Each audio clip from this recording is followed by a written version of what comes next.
Buenos días. Buenos días. Gusto. Bienvenido a esta reunión de trabajo convocada para el día de hoy para revisar algunos aspectos relacionados con el tema del funcionamiento de la Comisión Presidencial por la Paz y los Derechos Humanos. Una entidad que cada 6 meses cambia de director, pareciera ser, porque usted es el cuarto director de 15 meses. Muestra, digamos, el tema de la inestabilidad que hay relacionado con esta instancia. Casualmente con los 4 directores, incluso hasta con los interinos, nos hemos reunido para ver algunos temas que están pendientes, sobre todo en este sentido de las medidas cautelares que están pendientes de resolverse por parte de la institucionalidad pública.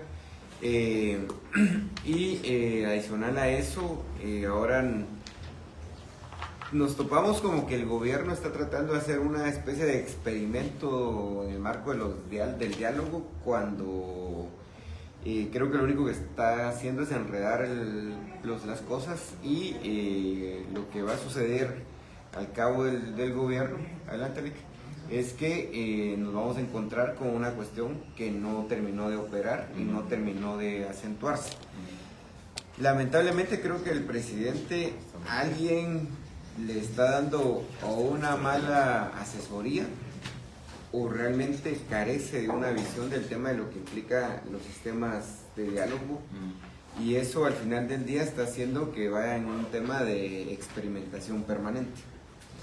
Y todos vimos lo que sucedió con Yamatei cuando desapareció de un solo tema de la COPRED, de las AAS y el tema de las CEPAS. En aquel momento incluso nosotros, yo no era diputado, pero accionamos en contra de estos acuerdos que Yamatei emitió, todavía están en la corte esperando resolverse. Pero entendíamos que la COPADE iba a ser como un rompecabezas ahí, y que iba a reunir las funciones de las 3 instancias: la CEPAS, la COPADE y la COPRED, y la SAS. Luego se volvieron como direcciones. Entonces tenía la dirección de la paz, la dirección de no sé qué, y ahí trataban de hacer como el cumplimiento de algunas funciones propias de eso. Y eso fue, digamos, hasta el finalizar el gobierno anterior, que tampoco terminó de acentuarse ahí. Ya con este gobierno, no sé quién le pasó el tip o el chivo al presidente que lo hiciera así, pero lo hizo mal a la hora de reformar las funciones de la Secretaría Privada, sí, y crear una subsecretaría de conflictos o de diálogo, algo. ¿Cuándo entenderíamos que debió haber reformado la COPADE y darle y ampliarle las funciones para que tuviera esa funcionalidad de diálogo? Y básicamente estos 15 meses con 4 directores que han pasado, creo que hubiera sido más sano el tema de poder reconfigurar, volver a rediseñar la COPADE. La COPADE al final tiene un objetivo, tiene un porqué. El tema es que como no ha entrado a operar de forma real y no se ha logrado acentuar, porque lo que tuvimos con el gobierno anterior fue un director de COPADE que se la pasaba haciendo turismo interno o turismo internacional, porque uno lo veía aquí a nivel de país, inaugurando sedes de la COPADE, y si no lo miraba uno en el extranjero, yendo a representar al Estado en el tema del sistema interamericano y todo esto del tema de derechos humanos. Pero cuando venía al país y se le convocaba, se le citaba para ver el tema de los compromisos de Estado, decía: mire, nosotros somos un ente asesor nada más, solo asesoramos al gobierno. Pero cuando uno lo miraba a nivel internacional, ellos eran los que llevaban la voz cantante, eran los que representaban y todo. Incluso hasta ese tema de no tener claridad en cuál era el papel. Y ahora nos topamos con que el presidente, en lugar de reformar, relanzar, rediseñar, fortalecer lo que hubiera querido con el tema de la COPADE, crea la Comisión Presidencial de Atención a la Conflictividad, que es otra instancia más, que cuando usted pone los 2 acuerdos de creación, casi que van a cumplir lo mismo, las mismas funciones, digamos, que debería estar cumpliendo COPADE y que debió haber cumplido COPADE. Y lo otro es que siguen siendo estos acuerdos. Mire, cabal, casualidad o no sé, pero el de la Copa es el 100, 2020, sí, 2020 y este es el 100-2025. 5 años después crean otra instancia paralela y similar a la COPADE. Y el tema es de que cuando usted revisa esto, con el acuerdo del centro de gobierno, es igualito el acuerdo. Del centro de gobierno. Solo que tiene unas cuestiones distintas ahí. Solo le cambiaron el tema del nombre y otras cositas, pero es el mismo del centro de gobierno. Es el mismo acuerdo de la Copresam. Son igualitos. Yo creo que es el mismo que hace los acuerdos ahí en la Secretaría General, que está todavía. Pero cuando usted pone todos los acuerdos estos en perspectiva, todos son iguales. Solo le cambiaron algunas cuestiones de función, la integración en esta, dejaron casi las mismas que en la COPADE. Están casi los mismos ministerios, los mismos funcionarios. Por eso le digo que el tema es de que hubieran mejor fortalecido, que hubieran ampliado las funciones de la COPADE, hubieran dado otras funciones y no crear otra instancia, porque lo único que se pareciera ser que va a hacer es otra instancia con presupuesto para hacer lo mismo que ustedes podrían haber hecho con este presupuesto. Entonces,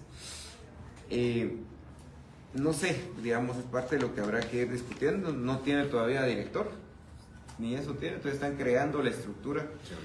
Si siguen a este paso que van, les va a llegar el tiempo donde va a desaparecer esta instancia, porque es temporal, cuando termine de crear el tema de los puestos y todo este tipo de situaciones, porque no tiene ni siquiera director ejecutivo, no tiene sede, no tiene nada, pero ya la crearon. Incluso van tarde para la creación de este tema de la Coprecon. Nosotros pedimos ya información a la Secretaría Privada y ellos dicen que como los fondos incluso de esta entidad van a depender de la Secretaría General de la Presidencia.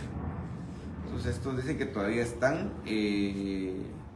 haciendo las peticiones todavía, digamos, de los puestos, de los cargos, de todo, o sea, no hay nada, pero ya hay conflictos. Lo que sucedió ayer en Izabal fue una de las peores traiciones que está haciendo este gobierno en contra de pueblos indígenas. Con los narcos bien complacientes, hasta de barricadas servían las patrullas y los G8. Pero ayer a la gente la agarraron a matasalva, pues, o sea, ayer los agarraron como que hubieran tenido rencor o no sé qué fue lo que pasó ahí, porque hasta el hijo de un periodista le pegaron su bombazo en la cabeza. O sea, eso ya no es un tema, y ahí debería haber entrado a accionar esta Coprecon, ahí es donde debería estar ahorita resolviendo parte de esto. Pero bueno, director, esto de plano vamos a verlo posterior.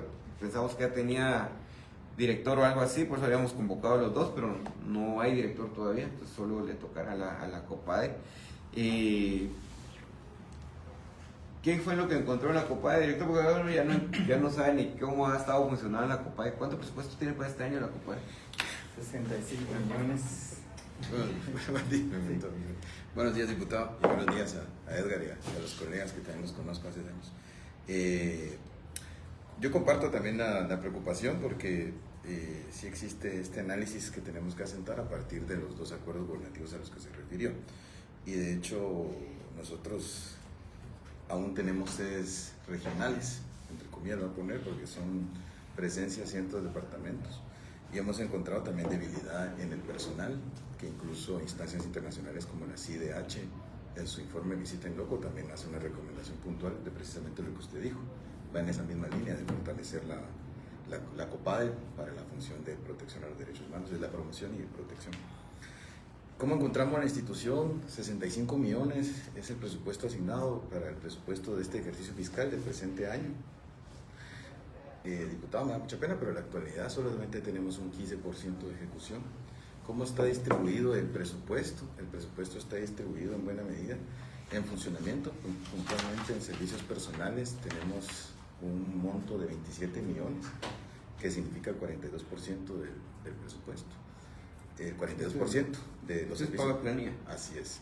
Y tenemos un 27% el rubro se llama asistencias globales, si no estoy mal, pero es puntualmente para poder ir avanzando en el cumplimiento de obligaciones internacionales, puntualmente donde viene el cumplimiento de sentencias emitidas por el sistema interamericano. ¿Cuánto tienen estas? 27 millones. 27 Otro millones, 42%. 27 millones 453 mil, que también oscilan un 42%. Esa es la mayor concentración del presupuesto y lo demás está en servicios, diputado. Sí, eso es un 84%, entre planilla y entre que tenemos que cumplir con las obligaciones internacionales. De ese 27%, sí es importante decirlo, este segundo 27%, diputado, a la actualidad, bueno, en global solo hemos cumplido con el 15% de ejecución. ¿Cuánto de personal tienen actualmente en la planilla? El personal oscila en 109 personas aproximadamente. A eso es otra debilidad que también hemos encontrado en la COPADE. Con mucha pena ha existido mucha rotación del personal, especialmente en áreas más debilitadas como la Dirección de Fomento a la Paz, que es la DIFOPAZ, que es la que trabaja todo el tema de justicia transicional. Ahí encontramos una estructura debilitada y que tenemos ahorita a bien a fortalecer en este personal, ¿verdad? Y la DICER, que son la dirección de las sedes regionales, que pasábamos, la página todavía lamentablemente tiene información de 12 sedes regionales activas, ya solo están 10 sedes regionales y también hemos tenido mucha rotación del personal. Por poner un ejemplo, como usted mencionaba, el conflicto de ayer en Río Dulce, Izabal, prácticamente también nosotros ahí solo tenemos un delegado en el store y obviamente es para atender asuntos relacionados al cumplimiento de obligaciones internacionales en el territorio. Esa es parte también de las debilidades estructurales que encontramos y que tenemos que fortalecer también ahora en los siguientes meses para potencializar las sedes regionales que tenemos activas. Obviamente yo también comparto este análisis que usted acentuaba, ¿verdad? De que tenemos que hacer coordinaciones con la nueva comisión, con la comisión presidencial para atender la conflictividad, para la atención de la conflictividad por el tema de los roles. Nosotros lo que comprendemos es que estamos circunscritos al cumplimiento, a la coordinación, asesoría y coordinación para la promoción y cumplimiento de obligaciones internacionales en materia de derechos humanos. Por eso también nosotros nos asentamos en los territorios puntualmente donde estamos dando cumplimiento a medidas cautelares de comunidades o bien de personas individuales otorgadas por la CIDH. Este sería a grandes rasgos. También decirle que por la misma situación de debilidad que encontramos a nivel administrativo, hemos visto una problemática también de resistencias en los procesos administrativos. Y eso el primer reflejo es ese 15% de ejecución para el mes de junio, ¿verdad? Que esperamos ya avanzar en la ejecución de algunos compromisos internacionales que vienen de estas sentencias y que de la Dirección de Fomento y Promoción de Derechos Humanos, que es la DIDED, que lleva bien la dirección de estos asuntos, pues también ha avanzado ya en el cumplimiento de los expedientes. Esto no es una cuestión menor porque es una situación de trabajo con las comunidades afectadas, con las personas que figuraron como víctimas de los conflictos que derivaron de conocimiento del sistema interamericano y también, digamos, directamente con los que son las personas que deben garantizarse la reparación como producto de las sentencias de la Corte Interamericana. Entonces, esto también conlleva que nosotros tengamos que reformar, estamos en revisión de los POAS y que probablemente en el mes de julio-agosto también tengamos que hacer la aprobación de nuevos PAC para poder culminar con éxito la ejecución del presupuesto de la institución, diputado. También con otra pena que hemos encontrado, no es algo que no padezcan otras instituciones, pero también el servicio civil es una debilidad también en la institución. Es estructural también porque encontramos nuestros manuales de clasificación de puestos y funciones muy dispersos y sobre todo muy distintos a los formularios que se aprueban anualmente con la ONSECA. Entonces eso también nos limita. Lo que quiero decir es que es un proceso administrativo muy limitativo para la dotación de personal capacitado, para el personal que tenga compromiso y sobre todo conocimiento en materia de derechos humanos, porque aquí la mirada no es solo el servicio civil, sino tiene que también existir sensibilización y conocimiento en materia de derechos humanos. Y esos, a grandes rasgos, como hemos encontrado la situación y que existen desafíos de tipo administrativo, de tipo también de cumplimiento de obligaciones internacionales, que en los próximos meses esperamos dar resultados también conforme al presupuesto que tuvimos asignado directamente. Sí, mire, director, a mí cabalmente lo que me preocupa es que estamos no se ha terminado, digamos, de acentuar instancias como la COPADE, y estamos empezando a crear nuevas instancias que básicamente vienen como a hacer la competencia, digamos, a la COPADE, y que al final son instancias temporales de 4 años o de 3 años, porque bueno, en realidad va a ser de 2 años, porque el gobierno le quedan 2 años, digamos, en este sentido.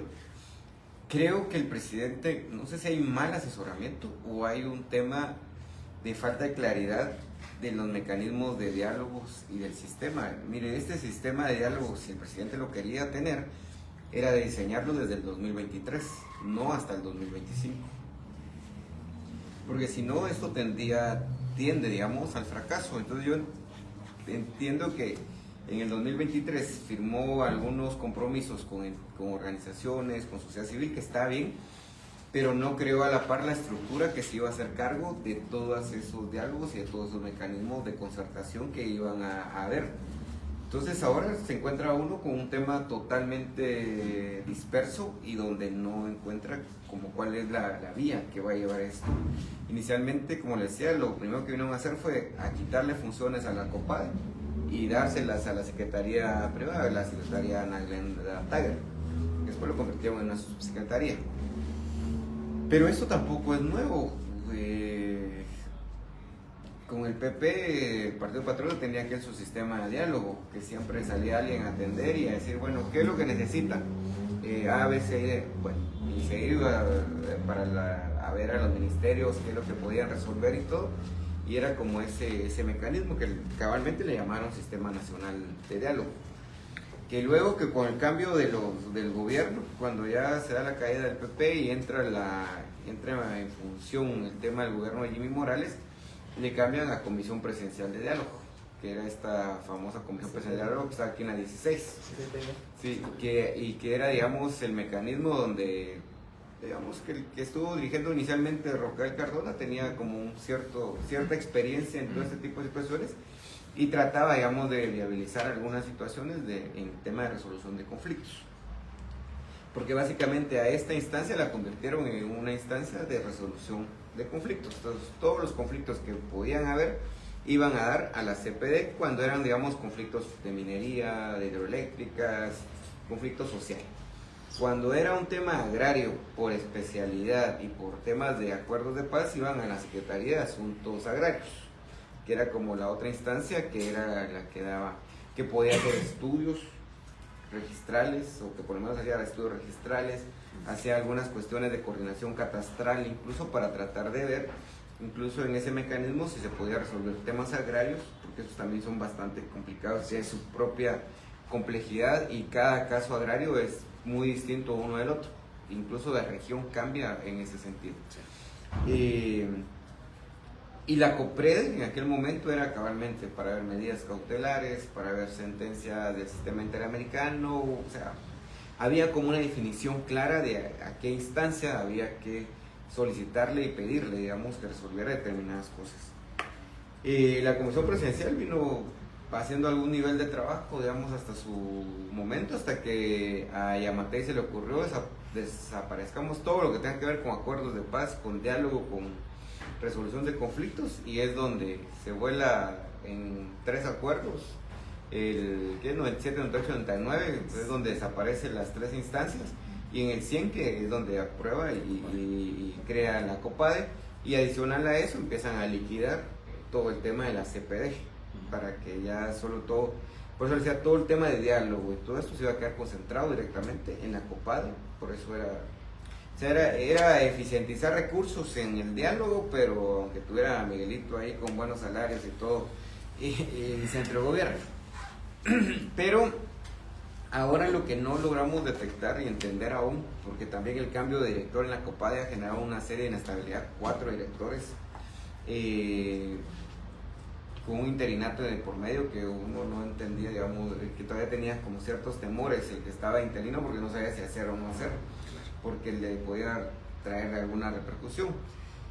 Entonces, la idea aquí es cómo hacer funcionar realmente la COPADE. Hay una serie de compromisos. Imagínense, aquí mismo vino la anterior directora ejecutiva de la COPADE.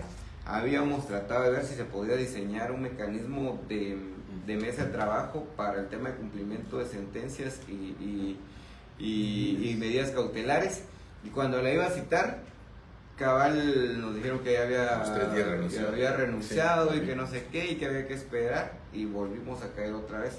Pero el problema es, y por eso invité al licenciado Pérez, porque hay un caso que es muy emblemático para nosotros, que viene desde el 2017, han pasado 3 gobiernos, pasó el de Jimmy, pasó todo el gobierno de Amatei, incluso hubieron reuniones con el mismo vicepresidente, en aquel momento con Jafet, tuvieron reuniones también con el, como era algo decorativo, ya no me acuerdo ni cómo se llamaba, Willy, también tuvimos reuniones con Willy, para Castillo para esto, y bueno, y ahora con el gobierno, pero que ahora no haya ni a quién buscar, digamos, para lograr implementar y darle solución a la gente. El problema es que este año Laguna Larga ya cumplió 8 años de estar en esa situación. Niños que han nacido que no saben si son mexicanos o guatemaltecos porque nacieron en un sitio, tierra de nadie. Todos los muertos que hay ya ahí, y lo más grave es que la gente no tiene ni dónde vivir, no hay un tema de acceso a educación, salud, etcétera, etcétera. Pero el ejército sigue ahí intimidando, sigue amedrentando. Se quedaron en una tierra o un destacamento, crearon, mejor dicho, un destacamento donde la gente había construido con sus propios esfuerzos una escuela. Entonces, todo este tipo de situaciones son las que realmente espero que por el bien de la institución usted pueda tener un poco más de tiempo para poder acentuar, pero sí también queremos entrar ahora a discutir un tema de cómo rediseñar o cómo relanzar el tema de la COPADE, usted mismo lo ha dicho. Usted tiene la COPADE, seguramente no tengo nada en contra de nadie, pero usted tiene la COPADE gente que no necesariamente es sensible a los derechos humanos de la gente. Estoy de acuerdo, diputado. Sí. Incluso en la COPADE, pero lo más irónico, yo no sabía eso hasta después me enteré, si no, tal vez hubiera pagado dentro del celo en algún momento, pero que la misma gente que promovió los desalojos en contra de Laguna Larga, imagínense eso, gente que estuvo en CONAP promoviendo el desalojo de Laguna Larga, ¿sabe dónde terminó trabajando después? En COPADE. ¿Y sabe cuál es lo más irónico todavía? Que eran los encargados de llevar a cabo la implementación de la medida cautelar de Laguna Larga. O sea, hasta ese tipo de incoherencias, de contradicciones, llegaron a ese extremo, pero es parte de esto. Pero no sé si usted quiere abordar algo. Muchas gracias y buenos días a todos. Pues no, yo siempre con este tema del cumplimiento de obligaciones internacionales del Estado, antes de que tomara posesión este gobierno me acerqué a Osvaldo, porque ya sabía que lo iban a nombrar, le propuse un plan de formación. La verdad es que me esforcé un montón y terminó en nada, ¿verdad? Lo intenté con Carlos y fue peor, solo me invitaron a dar una charla de tortura, y lo digo y lo tengo que decir, va como queja a COPADE. COPADE me lo pidió oficialmente, que fuera una charla de tortura ahí a la Escuela de Derechos Humanos y Derecho Internacional Humanitario del Ejército. Y con gusto fui, y ahí había otra expositora que, claro, no quiso llegar seguramente por la irresponsabilidad. Y yo con gusto agregué mi charla, fueron 4 horas, la gente estuvo bien, estuvo incluida la ministra de Cultura, por si tienen dudas que lo que digo no es cierto. Y lo que me gané fue un desprestigio por la Fundación contra el Terrorismo, pero de COPADE no hubo ni siquiera un agradecimiento, ni siquiera un gracias, ¿verdad? Ni siquiera un gracias. ¿En qué mes fue? Eso, ya ni me acuerdo, pero fue saliendo Osvaldo. Entonces, porque yo estaba insistiendo, ya me cansé, pero ya no lo hice. Yo no soy experto, pero algo de experiencia tengo en el sistema interamericano. Soy usuario, he sido perito, litigante y testigo calificado en la corte. O sea, conozco el sistema y por eso conozco las debilidades del Estado de Guatemala también en cumplimiento, y por eso me atreví a hacer una propuesta. Y cuando los oigo, de verdad es que yo digo,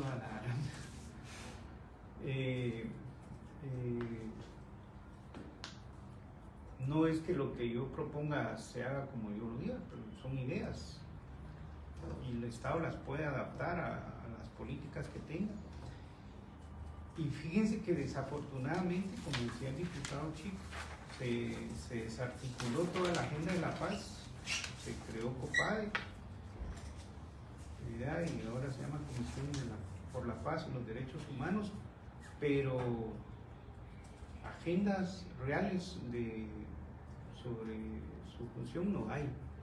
De un poquito para empezar es eso, que si no hay una formación sobre el cumplimiento de obligaciones internacionales en materia de derechos humanos de empleados y funcionarios públicos en general, mucho de lo que haga COPADE no va a funcionar, porque ¿en qué paramos? Ustedes pueden hacer coordinaciones y se van a enfrentar a un mundo que desconoce o dice desconocer, ¿verdad? Y dice, eso no es función mía, eso es función de no sé quién, o mire, eso no me toca a mí. Entonces, y con eso se pasan los tiempos. Claro. Está el ejemplo de la Laguna Larga, pero no es solo la Laguna Larga, Hay ¿verdad? otros también. Y es una cantidad solo para que tengan idea, yo acompañé el caso de Río Negro hasta la Corte Interamericana. 2012 fue la sentencia. ¿Qué? 13 años hasta ahora.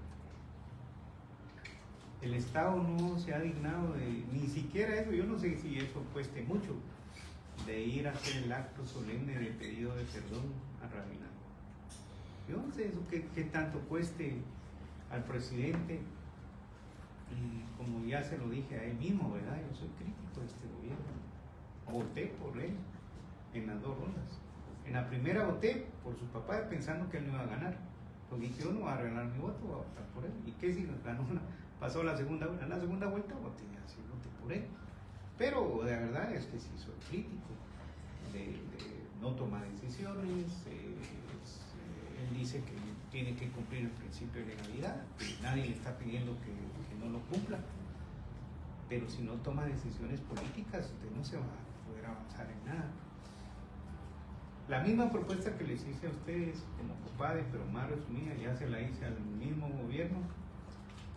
Seguramente la van a engavetar, que pasó lo mismo con Laguna Larga. Nos fuimos a pedir una cita al presidente, porque COPADE no ha asistido para nada en eso, y perdón que se lo diga con todo respeto.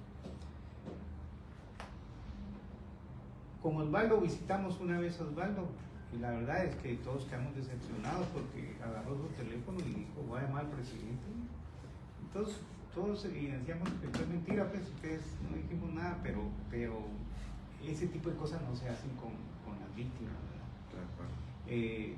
Entonces no pasó por supuesto nada, ¿verdad? No pasó nada, no hubo nada, no hubo avances. Y lo que yo sí les diría es que sí, pues nos pongan atención a las organizaciones, entidades que de una u otra forma hemos tenido cierta experiencia y tomen en cuenta nuestras sugerencias. Yo creo que nadie de nosotros va a llegar con una mala intención, y en mi caso pues menos, ¿verdad? Entonces un poquito por la invitación y por otros temas con el diputado, pues él me platicaba de esto, cómo hacemos para que realmente COPADE asuma, y no solo sea un ente decorativo, porque en eso se convirtió finalmente en un ente decorativo, sino incluso en las mismas audiencias de la comisión. Lo tengo que decir con toda franqueza, ¿verdad? Porque miren, quien realmente tiene la representación ahora es la PGN, ¿verdad? Y uno va a las audiencias y entonces el director de COPADE pues, es como que le pide permiso al PGN para hablar, ¿verdad? Y entonces para mí como usuario del sistema es un poco vergonzoso que esas cosas se miren a ese nivel. Y ahí caemos en lo que dice el diputado. No hay definición de qué función cumple COPADE, ante quién acudimos.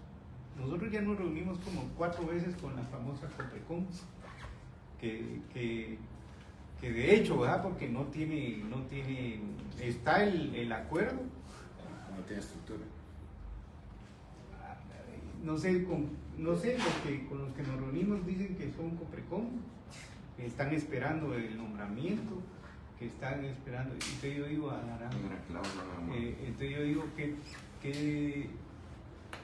con qué seriedad lo está tomando el gobierno, porque es voluntad política, ¿verdad? Y ahí hay cosas que no voy a decir aquí, pero hay cosas que se han resuelto en una semana, cuando hay voluntad política. Se mueve lo que se tenga que mover, sin cometer ilegalidades, por supuesto.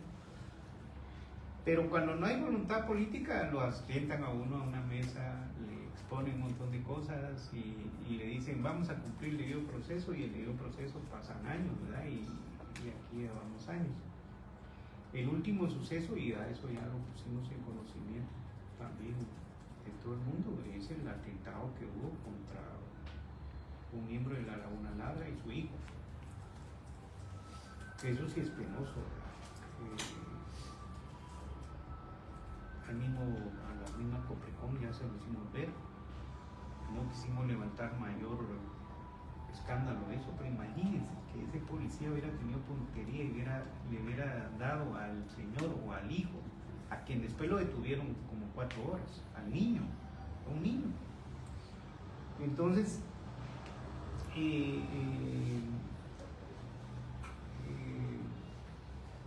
bueno, la persona con la que llega es como compadre, que llega a estas reuniones, pues lo sabe, y me imagino que les tuvo que haber pasado la información, ¿verdad?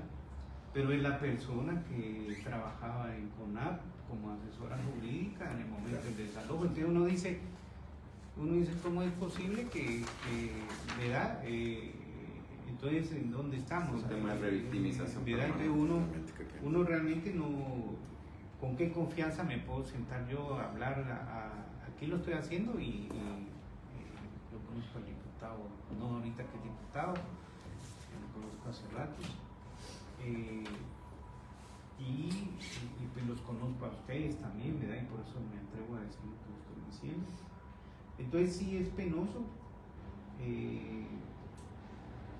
como se lo decíamos al mismo presidente, ¿no? Entonces lo queremos ayudar, pero si no se deja, no nos deja otro camino, ¿verdad?, que accionar, porque ni modo que nos vamos a pasar ahí esperando que la buena voluntad actúe, ¿no? Creo que hay temas donde realmente pues, nos preocupa mucho. Ya ahorita son ya son 18 meses, ¿verdad? Pues mire, aquí para tratar de ir acentuando esta reunión, primero era para tratar de saber, digamos, cómo está la COPADE en estos momentos, tratar de ver qué se puede rescatar aún en este lapso de tiempo que queda a terminar el gobierno. Yo estoy consciente de que ha habido un abandono histórico, ha habido una serie de problemas, ha habido una serie de situaciones. La pregunta es que si le sumamos 4 años más a ese abandono histórico, le sumamos 4 años más a ese tema de no tener voluntad política, le sumamos 4 años más a todos estos problemas que han habido, o al menos se dejan sentadas las bases, con el poco tiempo que hay, se dejan sentadas las bases para tratar de tener una hoja de ruta y mecanismos de resolver estos problemas que son estructurales, pero que también vienen a violentar los derechos humanos de la población guatemalteca todos los días. Y cómo darle certeza a la gente, que es algo que creo que ha quedado muy de lado, de que los derechos humanos son para proteger al ser humano y es para proteger a la persona y quitarle incluso ese discurso malévolo que ha tenido, digamos, muchos sectores que son violadores o que vulneran derechos humanos en este país, de decir que los derechos humanos protegen a los delincuentes. Porque ese es el discurso favorito de muchos de los que están incluso representados aquí en el Congreso. Que los derechos humanos es para proteger a los delincuentes, cuando en realidad es para proteger al ser humano independientemente de su situación económica, política, social, etcétera, etcétera, en la que se encuentra. Pero es eso, mira, yo hoy me siento así como, hablo con Ana Glenda digamos que es la secretaria privada de la presidencia, pero que tenía una subsecretaría para resolver conflictos. Hablo con esta persona que ya está accionando, pues sin nombre, digamos, con la Coprecom, porque al final aquí el secretario general va a ser, digamos, como el padrino o como el que va a estar administrativamente hablando detrás de este director ejecutivo. Lo hablamos con usted, lo hablamos con el PGN, con quién hay que hablar, digamos, cómo resolver estos temas, porque al final del día tenemos como una serie de instituciones que casi que están haciendo lo mismo, solo que no llevan como el norte hacia dónde van a llevar cada una de las cosas. Entonces, por ejemplo, Ana Glenda incluso hasta una inconstitucionalidad le fue a presentar a un diputado que anda algo, tiene su bipolaridad bien alterada, ¿verdad? Porque dice que respalda a pueblos indígenas, pero cada vez que hay algo que puede contribuir a resolverle la conflictividad y ayudar a resolver las condiciones de pueblos indígenas, el primero en ir a accionar en contra de eso es él. Entonces como que tiene la realidad algo alterada el diputado este. Pero el presidente también se está prestando a este tipo de situaciones y a ese jueguito perverso, porque se termina volviendo un juego perverso, en el sentido de no tener una entidad o una instancia coordinadora, pero que también logre hacer que los funcionarios del Ejecutivo cumplan con su función. Aquí el LIC sabe, y porque han sido buena onda, no se han ido a meter de vida ejecutoria, porque incluso en el caso de Laguna Larga hay un amparo otorgado en una sentencia que mandata desde el presidente, ministros, secretarios para resolver esto. Pero hoy por hoy lo que le quiero pedir un poco es que creemos una mesa técnica. Por eso incluso no juramenté en este momento, porque es entrar realmente a aportar algo en el sentido de recuperar la institucionalidad, de dejar una instancia fuerte.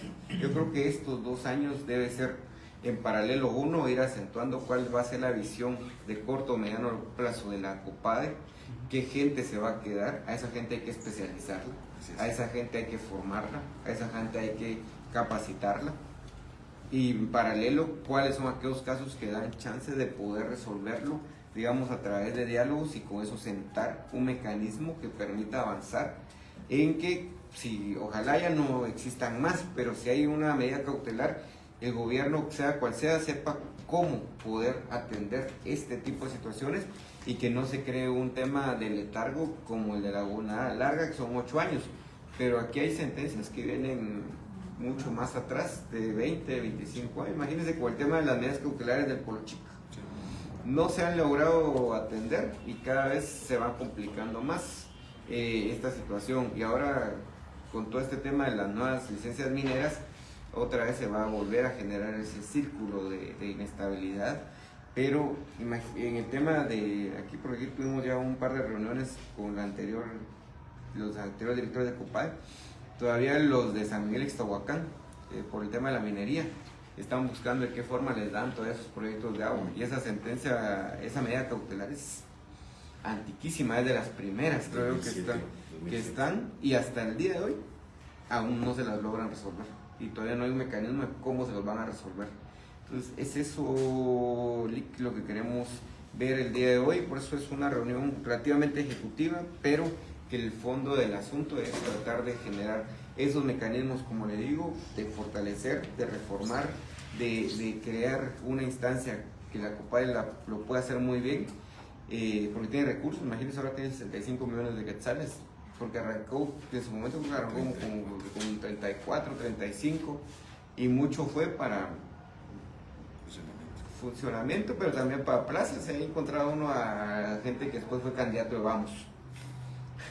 Sí, ahí contrataba gente en COPADE que después eran candidatos de Vamos en algunos alcaldes, para diputados. Entonces, y si no, les daban sus asesorías para tener recursos ahí, de todas maneras hay que hacer campaña. O sea, eso no es una instancia que pueda hacer esto. Pero gracias, director. diputado. No se preocupe, diputado. Yo quiero reaccionar con 3 aspectos que entre su intervención y la Liga Edgar, como abogado de derechos humanos, que yo también conozco hace tiempo y tiene mucha experiencia en litigar en el sistema interamericano, nos dan luces, pero que van amarradas a procesos que ya estamos avanzando. Pero qué bueno que estamos hablando en este momento, porque creo yo que también las nuevas metodologías de trabajo, porque eso creo que no nos hemos referido, también la forma en que trabaja la COPADE es un desafío en esa reorganización. El método de trabajo sigue siendo un método de trabajo consumido por la burocracia, de requerimientos de información, de esperar informes, incluso una representación tradicional, podría decir, y no proactiva, como debería ser un ente que asesora en materia de derechos humanos. Ahí creo yo que es oportuno que en este momento también me acompañe el director de DIDED. Yo les quiero comentar a grandes rasgos que la DIDED, a partir de que está el licenciado David, ha empezado la implementación, y como es una mesa de trabajo, creo que nos da para abarcar esto y también una oportunidad.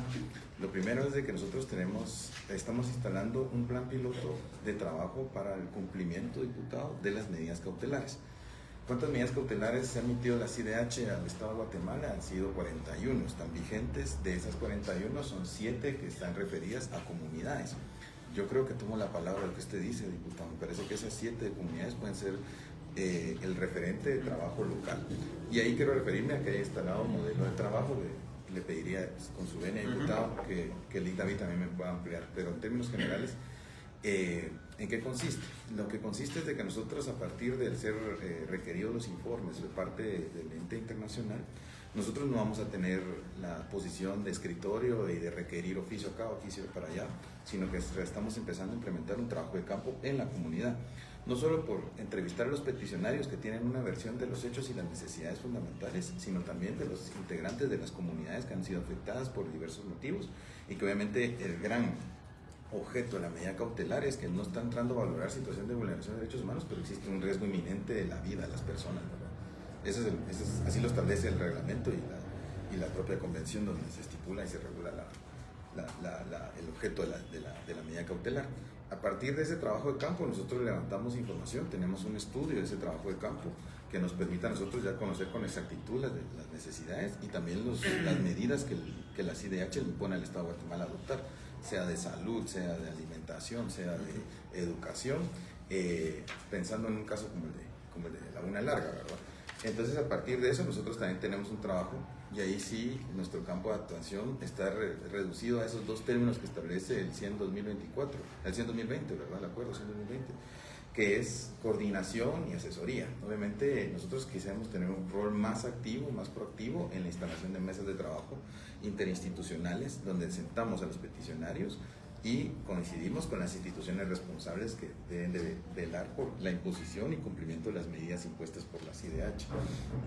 Ese es un trabajo de mesa interinstitucional, y nosotros poder tener elementos de poder evacuar no solo formalmente el informe, sino tener una actualización más proactiva ante la CIDH. De hecho, la DIDED desde hace un tiempo para acá presenta informes que incluso no están dentro de la programación y exigencia tradicional que hace la CIDH. Nosotros estamos actualizando permanentemente.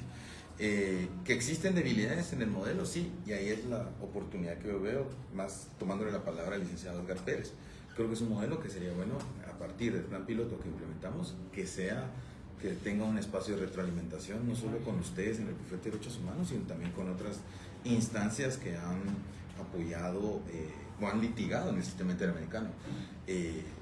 Me parece a mí un momento oportuno, aquí a corto plazo. Ahí te pediría, Lick, si podés ampliar esto, ¿verdad? ¿Cómo podríamos tener una presentación de este plan piloto o traerlo acá con la mesa con usted, diputado, para que exista una retroalimentación también con la expertise tanto suya como la del Bufete de Derechos Humanos y otras organizaciones de derechos humanos que también tengan conocimiento? Para este modelo, solo decirlo, hemos contado con apoyo también de técnico, de asistencia técnica de entidades internacionales como la Oficina del Alto Comisionado, que si bien es el sistema universal, pues nos ha ayudado también a nivel técnico cómo poder dar cumplimiento a medidas cautelares.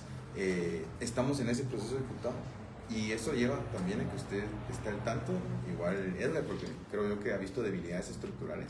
Es que, por ejemplo, las dos direcciones sustantivas, como es la DIDED y la DIFOPAS, que trabaja compromisos internacionales y todo el tema de justicia transicional, a nivel local con las direcciones o las sedes regionales, no hace un empate, ¿verdad?, a nivel local de cómo estamos haciendo ese trabajo sustantivo en propia materia de derechos humanos.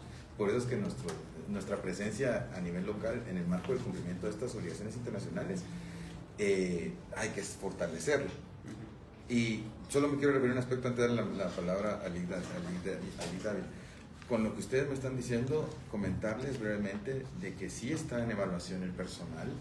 Tomamos nota de lo que usted me está indicando, diputado, respecto al personal que pudo estar involucrado en lo de Laguna Larga. No voy a dar más detalles porque ustedes fueron bastante claros, y que estas consideraciones que ustedes nos están dando también van a ser consideradas o tomadas en cuenta, mejor dicho, para la evaluación del personal que está ahorita en ese proceso. Yo lamento que enterarme en este momento de esta situación, porque desconocía, por lo mismo de que ya había escuchado también cierta información al respecto. Habíamos empezado con ese proceso de evaluación del personal, ¿verdad? Así que nosotros vamos a continuar con eso. Como le dije en la primera intervención, nuestros perfiles, nuestro manual de clasificación de puestos y funciones también está en esa revisión, para que no solo se cumpla un perfil de servicio civil que la ONSEC exige, sino también una perspectiva integral del conocimiento y la sensibilización que impone el tema de derechos humanos. Obviamente esto aunado a lo que decía también Edgar, y es el otro aspecto al que quería referir, los procesos de capacitación. A mí me da mucha pena esto que mencionaba Edgar, de una capacitación en tortura y que queda aislada. Estos procesos de formación deben ser atendidos en función de necesidades de capacitación y no demandas, ¿verdad? Las necesidades de capacitación tenemos que nosotros buscar el método para identificarlas en las distintas instituciones del Estado. Y por último, antes de darle la palabra a Lick Dávila, yo creo que en esto que estamos hablando de Laguna Larga, ya es segunda ocasión que coincidimos con el licenciado Edgar Pérez. Yo sé que tuvimos esa mesa de trabajo allá en el Palacio, ¿verdad? Donde se le ha dado seguimiento, tratando de dar respuesta, ¿verdad? Y yo a ponerme a disposición de que si las exigencias, yo por lo menos verifiqué el cumplimiento de lo de Visan, que damos las fechas exactas de cuándo se iba a dar la entrega de alimentos por Insan, que estaba programada para julio, de acuerdo a Insan. Hay que tomar en cuenta que Insan cambió también recientemente, ¿verdad, diputado? Y yo tenía información del anterior Visan que hasta para julio estaba programada la primera. Si de no ser así, nosotros testan la información, si es importante que nos la puedan obtener para poder exigir también. Preguntemos cuándo van a entregar los alimentos en Laguna Larga para el tema de cumplimiento. Ya se dijo que vino y está el otro aspecto, perdón, solo me referí brevemente, y está el aspecto legal, que sí quisiéramos que pudiéramos conversarlo para trazar la ruta del tema de CONAP, que creo ahí que hay un desafío por el tema yo entiendo las necesidades de los comunitarios y para mí fueron bastante claras en esa reunión, pero versus ese proceso, tal vez más tratarlo entre nosotros, ¿verdad? Entre los peticionarios y nosotros como órgano asesor, para resolver ese impasse o situación legal que está el tema de ser un área protegida, ¿verdad, diputado? Lo digo porque también hay un tema constitucional, ¿verdad? Que está ahí, que no lo podemos obviar, pero obviamente con la disposición de buscarle una salida pronto. Tal vez el Lick Dávila, sin permiso del diputado. Gracias, diputado. Muy rápido, solo para complementar lo que decía el director. Efectivamente, desde el 2024 empezamos a implementar un modelo que digamos está todavía en desarrollo, precisamente para el seguimiento de las medidas cautelares colectivas. Estamos empezando por ahí, pero también lo estamos empezando a aplicar ya para medidas cautelares individuales. Hasta el momento lo que llevamos es, bueno, primero es que no podemos darle seguimiento a un caso colectivo si no conocemos la comunidad, ¿verdad? Y si no tenemos algunos datos por lo menos básicos sobre cuántas familias son, cuántos niños, cuántas mujeres, cuántos hombres, ¿verdad? Esos datos básicos, digamos, que hay que levantar y que hay que tenerlos, porque eso nos permite hacer una mejor gestión y una mejor coordinación también con las instituciones del Ejecutivo. Entonces, eso es parte de lo que hemos empezado a hacer. Estamos en este momento en un proceso de validación de algunos instrumentos que la idea es que puedan institucionalizarse, que nos permitan entonces dar el seguimiento de una manera mucho más adecuada y estar obviamente actualizando esta información directamente en las comunidades. Paralelamente estamos empezando con una segunda fase que tiene que ver con también una gestión del expediente. Para también, digamos, eso tiene que ordenarse y homogenizarse sobre cómo se va a manejar el expediente, en este caso de la medida cautelar. Y posteriormente, entonces, también estamos planteando la posibilidad de poder también digitalizar el expediente y más adelante, que eso ya es un reto más fuerte, es tener un sistema de gestión de casos, digamos, a nivel informático, pero que, digamos, eso es algo que ya hemos conversado también con el director y que seguramente habrá que buscar cómo hacer esa parte un poco más a mediano plazo. Entonces, en este momento, por supuesto, podemos ir buscando el espacio para compartir cómo estamos trabajando esto y cómo lo estamos empezando a implementar, pero como repito, estamos todavía en proceso de valoración. También ya estamos en la discusión de cómo vamos a hacer para institucionalizarlo, para que quede de una vez establecido este mecanismo de trabajo y de seguimiento a lo interno de la dirección para las medidas cautelares colectivas, pero como repito, también se puede aplicar para las medidas cautelares a nivel individual, ¿verdad? Entonces eso es parte de lo que hemos venido trabajando y que ya va bastante avanzado y que esperamos irlo culminando en los próximos meses. Diputado, brevemente, porque sé que el link es grande, pero también una situación que encontramos y que va asociado al método de trabajo, su mencionalidad, era precisamente que la COPADE carece de un mecanismo de gestión de información. O sea, incluso ese mecanismo de gestión de información debería ser de acceso público, porque prácticamente el hecho de las sentencias y las medidas cautelares son medidas públicas, ¿verdad?, contra el Estado de Guatemala, y las personas no hacemos esa verificación más que al portal de la CIDH. Ahí es donde encontramos el contenido de la medida cautelar. Pero ¿qué es lo que está haciendo el Estado?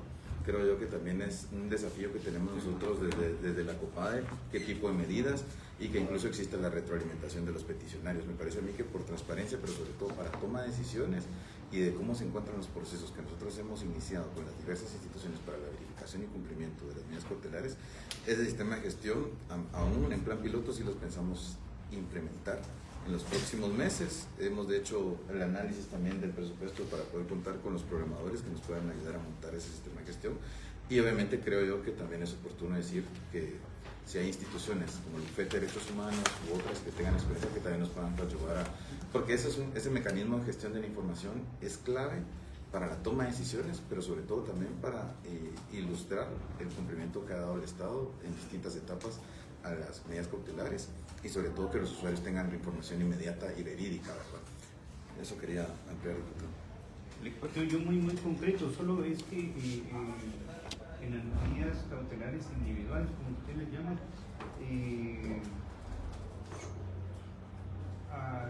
con todo el tema de la criminalización, hay algunas personas que tienen medidas cautelares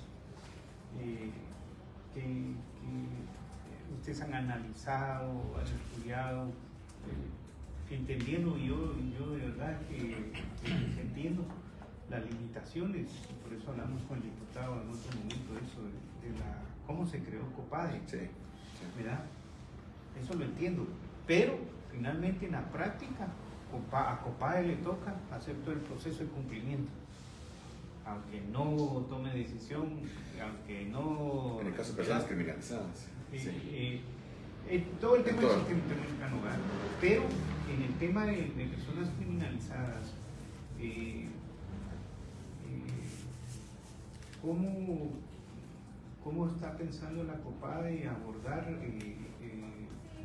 sin que eso se vea como una injerencia en la independencia judicial?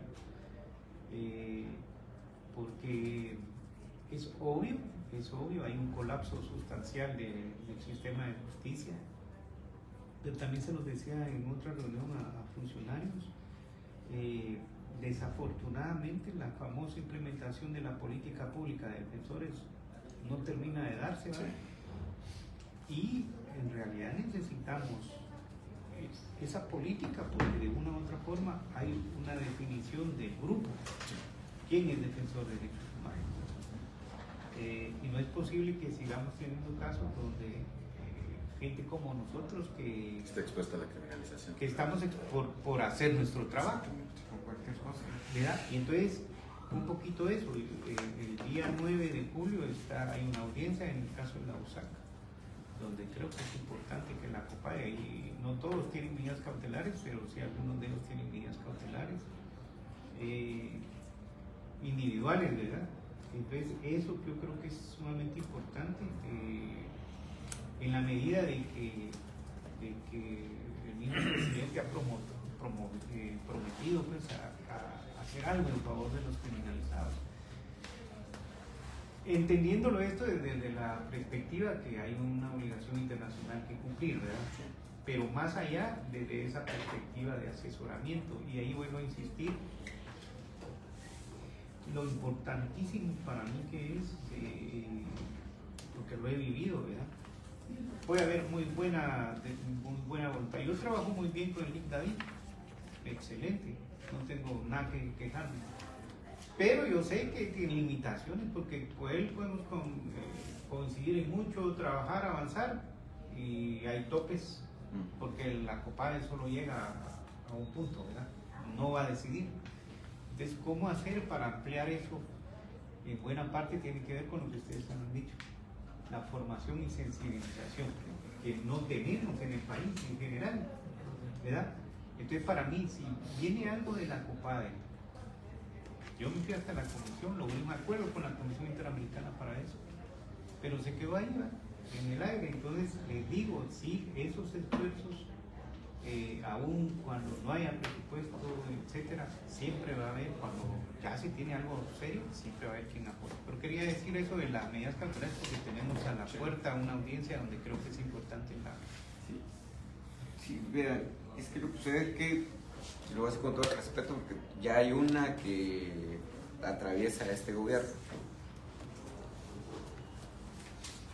Y que este tema de las soluciones amistosas, que es efectivamente el sistema interamericano lo permite, ha sido usado también como un mecanismo para privilegiar a actores políticos. El caso Sur Ríos es uno y el caso de Roberto Arzú es el otro. El primero no lo lograron con este gobierno, fue con el gobierno anterior, pero el de Roberto Arzú sí fue con este gobierno. Y entonces uno dice, 8 años, la gente bien jodida, la gente bien lastimada, digamos, físicamente, económicamente, psicológicamente, niños con algún grado de desnutrición, y siempre les ponen 1001 barreras. Antes era con COPADE, ahora los van a llevar con la COPRECOM, después se les va a ocurrir otra cuestión y los van a ir llevando ahí. Y vamos a seguir en ese pimponeo, que es un pimponeo para lavarse las manos, decir, miren, y ¿saben qué es lo más preocupante? Le voy a contar cómo es que operaba la COPADE maliciosamente, y ojalá eso termine, pero maliciosamente. La COPADE también ha operado para mostrar una cara casi ante la CDH que el Estado de Guatemala no tiene, porque el Estado de Guatemala sigue con este tema, con esa visión excluyente, discriminadora y racista en algunos casos. Y así se ve, digamos, la política en marco de derechos humanos. Pero, ¿qué fue lo que sucedió? Con Roberto Arzú se allanaron, porque el Estado de Guatemala se allanó en ese sentido, para decir, bueno, conciliemos y que haya una solución amistosa. Ahí el Estado de Guatemala se allanó para eso. Pero cuando son medidas cautelares para defensores de derechos humanos, medidas cautelares de comunidades, siempre hay un tema de barreras para poder implementar este tipo de situaciones. Pero ¿por qué digo que la COPADE ha tenido un papel malicioso en algunos casos?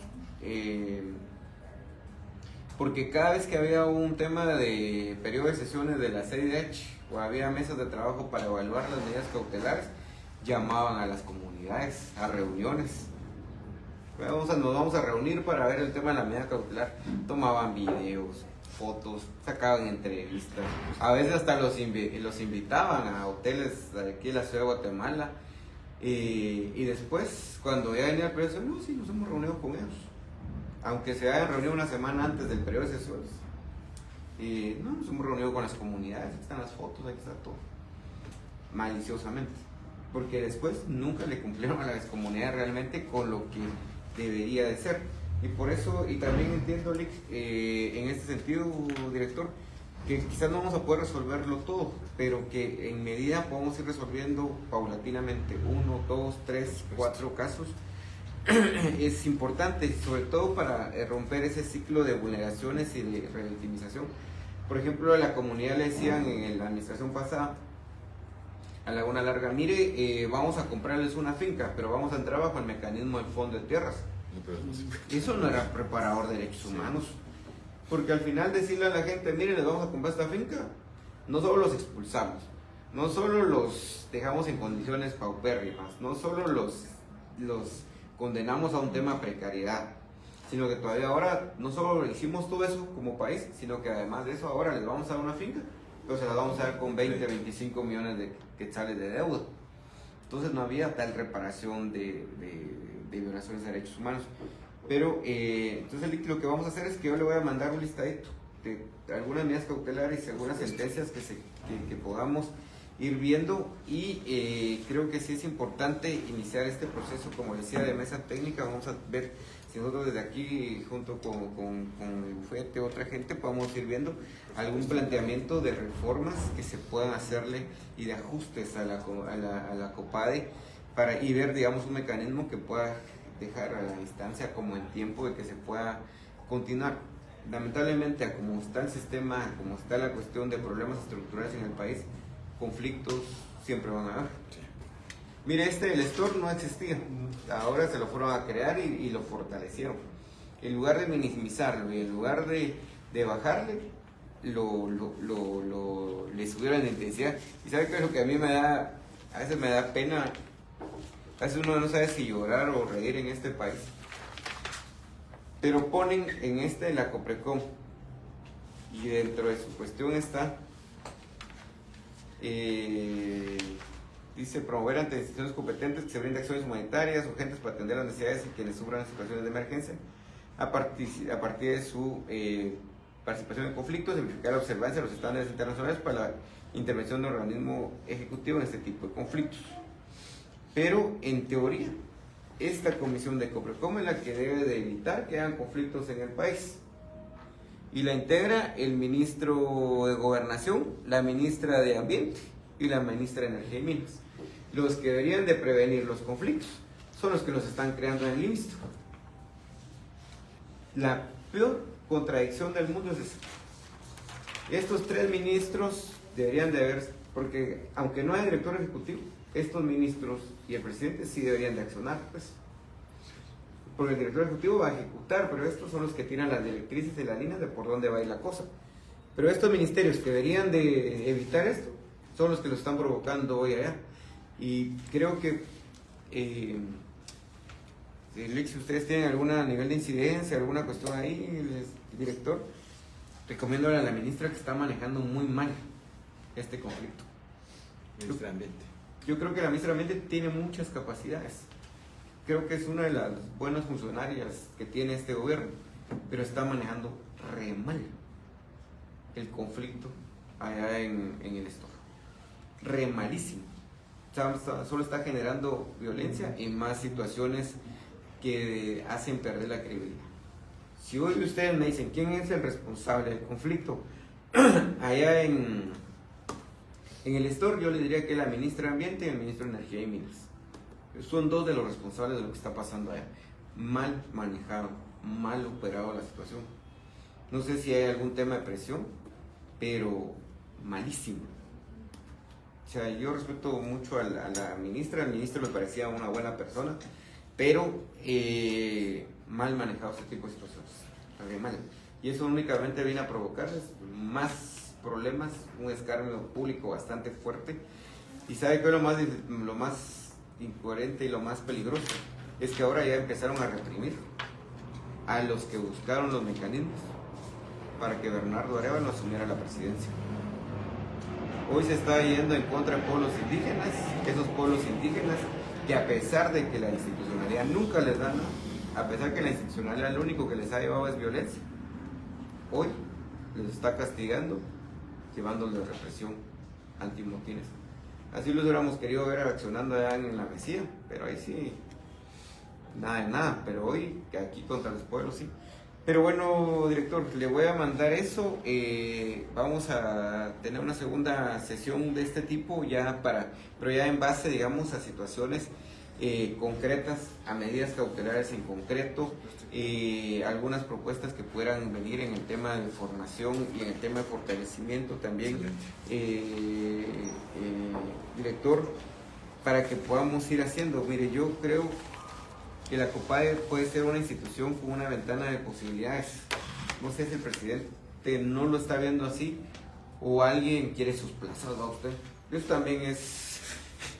también es, no es correcto, pero también cuando uno mira este tipo de cosas dice, a alguien le están creando su puestos, ¿va? A alguien le están creando su instancia para hacer, no sé si es un tema de plazas.